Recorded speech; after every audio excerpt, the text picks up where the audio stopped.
Hey everyone, it's John here from RPO Bay Adelaide back with another video, and this video is going to break down the breaking signing of Thatcher Demko, a 5-year, $5 million per deal with the Vancouver Canucks, so $25 million total. The Canucks lock up what seems to be their number one goaltender. I think you look at Braden Holtby, that support system, he hasn't been great with the Canucks so far. Demko's been the guy. We saw the Demko, bubble Demko, and then obviously we've seen him this year, and especially over the last month plus, he's been very good for the Canucks. So I'm going to go over it. If you're a new subscriber, welcome. Definitely hit that sub button. If you're a new hockey fan, you kind of see, I'll pull up here in a second, but the trade deadline's coming up. A lot of news with signings are going to be coming up.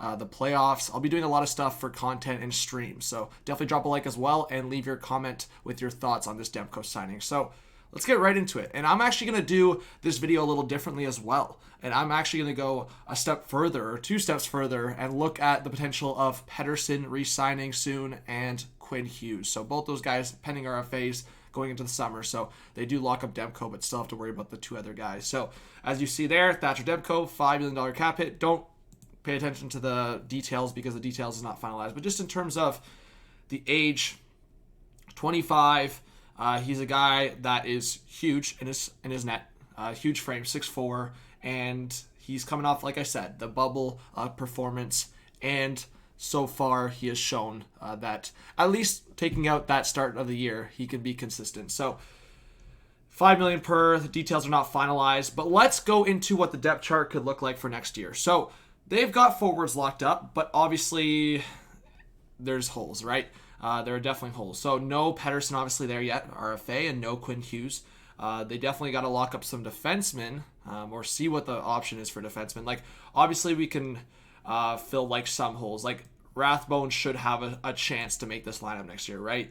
I know Gadjevich maybe will have a chance, but like outside of that, I could see, like, we'll put Jay Beagle in there, and then Louis Eriksson.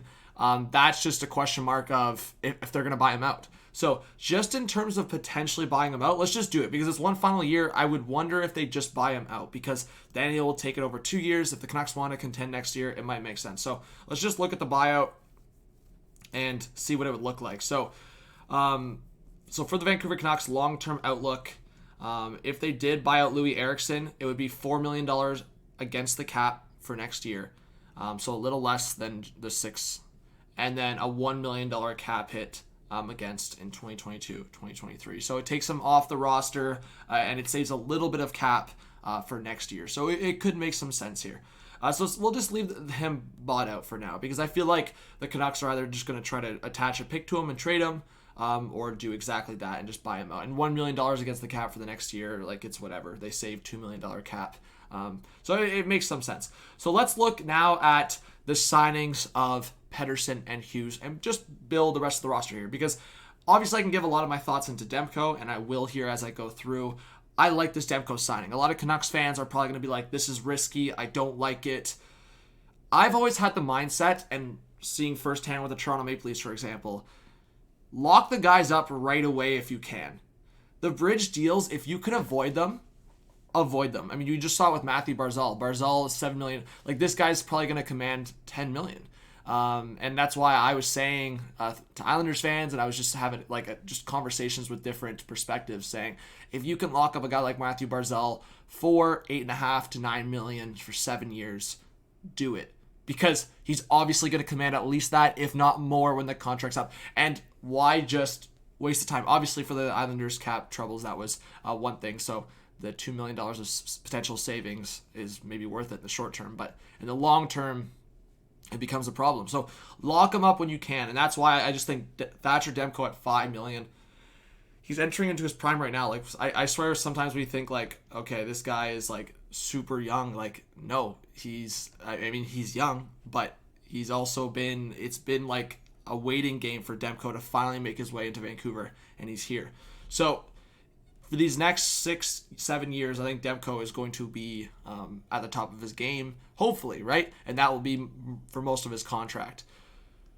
So for Thatcher Demko, $5 million. Braden Holtby only 1 more year for next year. I wonder if he is the Seattle Kraken selection. I mean, he hasn't played all that great, but I don't think. I mean, here's the thing: if Seattle selects him, I don't think that's a problem. They could also select maybe Virtanen. Outside of that, I mean, the rest of the guys the Canucks are probably just going to protect. So unless they convince them with a pick, like I said, for a certain player. But yes, so let's go into the signings.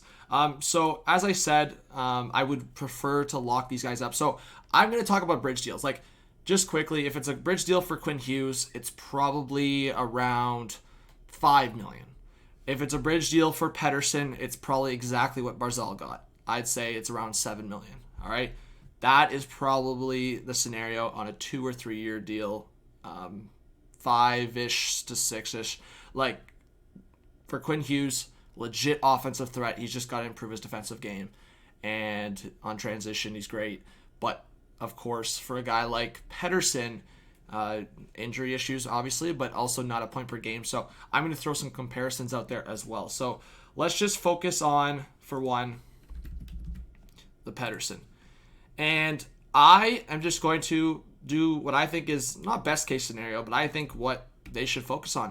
And I think if they really have the faith in Pettersson, and I have the faith in Pettersson, I go $9 million at a 7-year term. Again, Canucks fans are probably like, John, that's too much. But Sebastian Aho, who, again, you can make your argument Aho maybe ahead of Elias Pettersson right now. You're signing your number one guy and a guy that's probably going to want more after if you sign a 2-year bridge deal. So maybe the Pettersson contract's 8.5, but a 7-year term, maybe even an 8-year term, I think you go Pettersson $9 million if he agrees to that. That obviously is only a roster size of 16 right now, but $11 million cap space, so then you have to consider that. So right now, looking at that, you could probably trade Virtanen, that saves, and you could probably either lose Holtby to Seattle or trade Holtby. And that would clear another, if my math serves me right, close around $7 million. So let's now just sign Quinn Hughes to what I think it could be. And again, this is just, it's subject to change in terms of if it's a bridge deal or a long term. But if this is a long term deal, we'll just keep it at 7. Like 7 is like, it could be 8 because it's the own team, but we'll just go 7. 7's like the safe number. I could see it being 5 or 6 like Demko's. I'm going, here's the thing. I think it could be 7. So, but then I'm also just thinking the comparables here. And then obviously what McAvoy. But I think if it's long-term, it's got to be 7 at least. So I'm going to go 7 for Quinn Hughes. Again, this is a long-term. Think about what Quinn Hughes could be in 3 years. This contract might end up looking like a steal if the cap goes up in 3 years. So I'm going $7 million long-term for Quinn Hughes. And then let's just put Nate Schmidt there for now as a filler. So you got your top 4. So you got $4.6 million of cap space, and you still need 6 more guys on the roster. That's not too far-fetched. Just in terms of fillers, let's just bring up Gadjevich for now. Let's just bring up Jetwoo for now. And then we'll just sign a couple guys for you Canucks fans on what I could think. All right. Gaudette, they definitely could trade Gaudette, so I'm not going to re-sign Gaudette here right now. Let's see. Julevi, let's just sign Julevi to like a bridge deal. Maybe 2 years. I don't know. It could be really anything, right? I could even say, I mean, Travis Dermott just signed a short term with the Leafs, so maybe it's just $900K on a bridge deal to see if Julevi can prove himself, right? So let's just do that.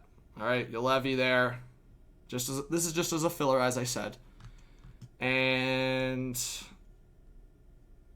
I don't know, re-sign Jace Howrluck to another short-term deal here.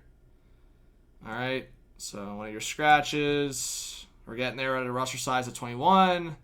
And again, we're going to go over the cap, but as I said, I think the Canucks do trade for Tannen or lose good Holtby. So right now, is this a playoff team? Probably not, as it stands right here. But the Canucks, as I said, you move on for Tannen, you move on from Holtby, and you potentially trade a piece or two out, whether it's Schmidt, Myers, Roussel.